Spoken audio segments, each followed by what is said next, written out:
اعوذ باللہ من الشیطان الرجیم بسم اللہ الرحمن الرحیم۔ سامعین و ناظرین السلام علیکم۔ امید ہے آپ خیریت سے ہوں گے اور ہماری ویڈیوز سے مستفید ہو رہے ہوں گے۔ ناظرین، آپ جانتے ہیں کہ ہم آپ کے لیے اکثر ایسے مطالب لے کر حاضر ہوتے ہیں جن سے ہماری عوام آشنا نہیں ہوتی۔ اسی طرح کے چند مطالب میں سے ایک امام حسین علیہ السلام اور واقعہ کربلا کا توریت، زبور اور انجیل میں ذکر کیا جانا ہے۔ ہماری آج کی یہ ویڈیو انہی مطالب پر مبنی ہے اور ہماری کوشش ہوگی کہ ہم اس مختصر ویڈیو میں زیادہ سے زیادہ معلومات آپ تک پہنچا سکیں۔ تو آئیے چلتے ہیں اپنی آج کی ویڈیو پر۔ ناظرین، بائبل، توریت، زبور اور دیگر آسمانی صحائف کے مشہور مفکر اور محقق تھامس میک ایلوین بیان کرتے ہیں کہ لفظ حسین توریت کی کتاب خروج کے باب 25 کی آیت نمبر 7، باب 28 کی آیت نمبر 4، اسی طرح آیت نمبر 15، 22، 23، 24، 26، 28، 29 اور 30 میں بیان ہوا ہے۔ اسی طرح کتاب خروج کے ہی باب نمبر 29 کی آیت 5 اور باب 35 کی آیت نمبر 9 اور 27 میں بیان کیا گیا ہے۔ اسی طرح کتاب خروج کے باب 39 کی آیت نمبر 8، 9، 15، 16، 17، 19 اور 21 میں بھی بیان کیا گیا ہے۔ اسی طرح کتاب احبار کے باب نمبر 8 کی آیت نمبر 8 میں بھی امام حسین علیہ السلام اور واقعہ کربلا کا ذکر کیا گیا ہے۔ ناظرین، تھامس بیان کرتے ہیں کہ ان آیات میں بیان کردہ وہ پتھر جو اورم، تمیم اور اوریکولر ہیں سے مراد وہ پتھر ہیں جو خدمت کرنے والے اعلیٰ ترین ہادی کے سینہ بند، یعنی وہ پٹی جو اس ہادی کے سینے سے لپٹی ہوئی ہے، پر لگے ہوئے ہیں۔ یہ 12 پتھر ہیں جن پر 12 قبیلوں کے نام کندہ ہیں۔ تھامس بتاتے ہیں کہ ان آیات میں بیان کیا گیا لفظ حسین بائبل کے عبرانی صحیفوں میں بیان کردہ ناموں حمد اور ایلی سے بالکل مختلف ہے۔ خدا کے حضور توسل کرنے کے لیے اعلیٰ ترین ہادی یعنی حضرت محمد صلی اللہ علیہ وآلہ وسلم، اور ان ناموں میں اس لفظ یعنی حسن کا استعمال ایک خاص کشش رکھتا ہے۔ اس لفظ کا نواسۂ رسول کے لیے استعمال ہونے سے جو جذبات ابھر کر سامنے آتے ہیں وہ گہرے ہیں۔ ناظرین، پھر تھامس میک ایلوین بیان کرتے ہیں کہ اکثر عیسائی اور یہودی محققین نے انجیل اور توریت کے عبرانی مخطوطوں میں بیان کیے گئے ان ناموں یعنی حسن اور حسین، جن کا ایک ہی معنی ہے یا ایک ہی شخصیت ہے، کو حضرت عیسیٰ یا حضرت موسیٰ سے تعبیر کرتے ہیں، اور امام مہدی علیہ السلام آخر الزمان کے حوالوں کو نزول عیسیٰ سے تشبیہ دی جاتی ہے۔ لیکن یہ تسلیم کرنا ضروری ہے کہ عبرانی صحیفوں میں حسن یا حسین کے لیے لغوی شواہد مکمل طور پر غیر موجود ہیں۔ مزید برآں وہ کئی حوالے جو مسلمانوں کے ذہنوں میں امام حسین علیہ السلام کی طرف اشارہ کرتے ہیں، مسیحیوں کی طرف سے حضرت عیسیٰ کے لیے یا یہودیوں کی طرف سے منتظر مسیحا کے لیے استعمال ہوتے ہیں۔ ان میں سب سے مشہور یسیع ہے، جسے اکثر مسیحیوں نے حضرت عیسیٰ کو صلیب دیے جانے کی پیشگوئی کے طور پر استعمال کیا، لیکن یسیع کے ساتھ پیش آنے والے تمام واقعات واضح طور پر امام حسین کی شہادت کے واقعات کی عکاسی کرتے ہیں۔ ناظرین، ان آیات میں کچھ مطالب ایسے بھی ہیں جو غیر مسلموں کے لیے غیر معروف ہیں، لیکن جن کی نسبت ان میں بیان کردہ نشانیوں کی وجہ سے امام حسین علیہ السلام کی طرف جاتی ہے۔ ان میں سب سے مشہور کتاب یرمیہ کے باب 46 آیت نمبر 6 اور 10 میں بیان کی گئی ہے، جس کا ترجمہ یہ ہے کہ نہ تیز دوڑنے والا دوڑ پائے گا اور نہ ہی بہادر بچ نکلے گا، وہ سبھی ٹھوکریں کھا کر گریں گے، یہ شمال میں دریائے فرات کے کنارے ہوگا۔ اور ناظرین، آیت نمبر 10 کا ترجمہ یہ ہے، کیونکہ یہ رب الافواج کا دن ہے، یعنی انتقام کا دن ہے۔ خداوند کے دشمن وہ سزا پائیں گے جو انہیں ملنی ہے، اور تلوار انہیں اس وقت تک کاٹے گی جب تک وہ ان کے خون میں سیر نہ ہو جائے۔ یہ خداوند قادر مطلق کے لیے دریائے فرات کے کنارے قربانی ہے۔ ناظرین، میک تھامس نے بیان کیا ہے کہ ان آیات میں واضح طور پر امام حسین علیہ السلام کی فرات کے کنارے قربانی اور خدا کا آخری وقت میں ان کا بدلہ لیا جانا بیان کیا گیا ہے۔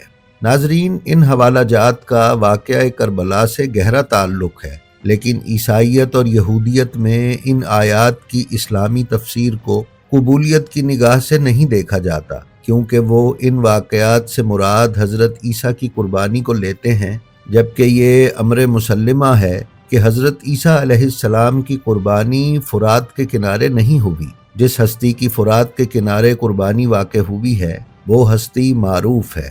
ناظرین، اب ہم ویڈیو کے شروع میں بیان کردہ ہادی اعظم کے سینہ بند میں موجود 12 پتھروں کا تجزیہ آپ کی خدمت میں پیش کریں گے۔ کیا یہ وہ 12 ہستیاں ہیں جو اہل بیت سے تعلق رکھتی ہیں، جن میں سے ایک امام حسین ہیں، یا توریت اور انجیل میں بیان کردہ یہ 12 یعقوب کے بیٹے ہیں، یا یہ آل اسحاق میں سے ہیں؟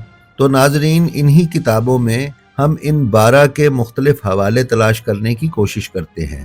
کتاب پیدائش میں 12 حکمرانوں کا تذکرہ کیا گیا ہے، پھر حضرت اسماعیل کے 12 بیٹوں کا ذکر بھی کیا گیا ہے، پھر یعقوب علیہ السلام کے 12 بیٹے بیان فرمائے گئے ہیں۔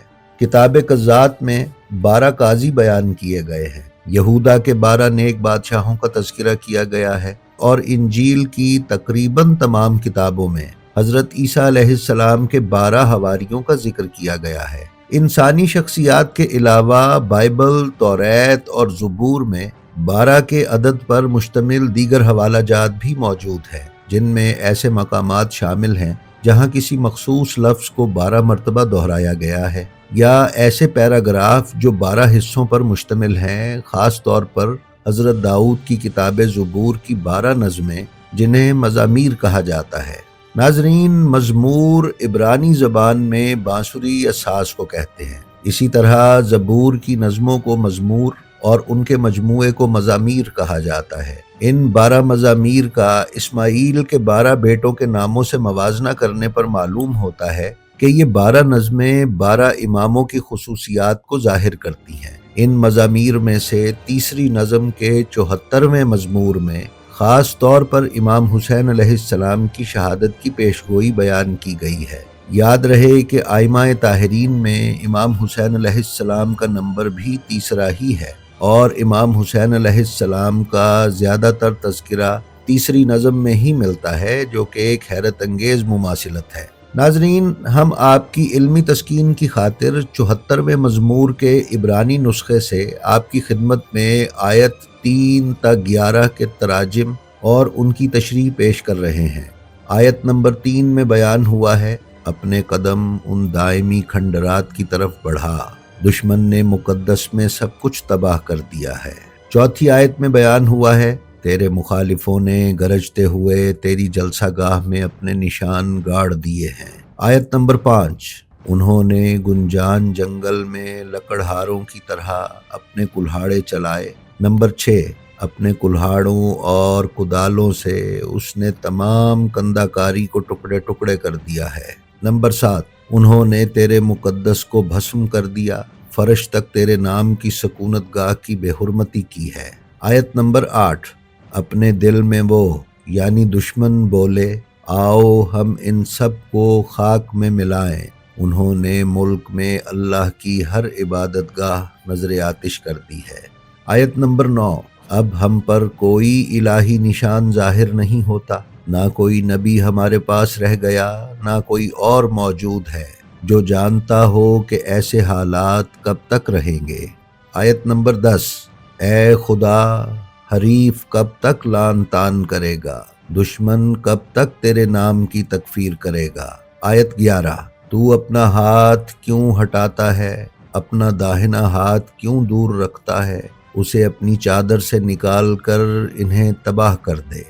ناظرین، آیت نمبر 3 میں اللہ تعالیٰ امام حسین سے ارشاد فرما رہا ہے، بے شک دشمن یعنی یزید نے مقدسات کو تباہ کر دیا ہے، لہٰذا تو یعنی حسین دائمی کھنڈرات یعنی کربلا کی طرف قدم بڑھا۔ آیت نمبر 4 میں اللہ تعالیٰ امام حسین سے کہہ رہا ہے کہ دشمن نے مقدسات یعنی دین الہی میں بگاڑ پیدا کر دیا ہے، اور اپنے جھنڈے گاڑ دیے ہیں، یعنی اپنی فوجیں متعین کر دی ہیں۔ ناظرین، اسی طرح آیت نمبر 5 اور 6 اور 7 میں کربلا میں لاشوں کی پامالی اور خیام کی تاراجی بیان کی گئی ہے، اور آیت نمبر 7 خاص طور پر امام حسین علیہ السلام کے خیام کو نظر آتش کرنے کی کیفیت بیان کر رہی ہے۔ اسی طرح آیت نمبر 8 میں یزید کی امام حسین کے لیے نیت اور خواہش بیان کی گئی ہے، جس میں وہ یہ چاہتا ہے کہ اللہ کی اس عظیم نشانی کو صفحہ ہستی سے مٹا دے۔ آیت نمبر 9 خاص طور پر امام حسین علیہ السلام کی شہادت کے بعد اس وقت کو ظاہر کرتی ہے کہ جس وقت امام زین العابدین علیہ السلام کی امامت کے فرائض بی بی زینب کبریٰ سلام اللہ علیہا انجام دے رہی تھی۔ آیت میں ذکر کیا گیا ہے کہ ہمارے پاس نہ کوئی نبی بچا ہے اور نہ کوئی اللہ کی نشانی۔ یہ خاص اس وقت کا اظہار ہے جب ظاہری طور پر امام زین العابدین علیہ السلام فرائض امامت انجام نہ دے پا رہے تھے۔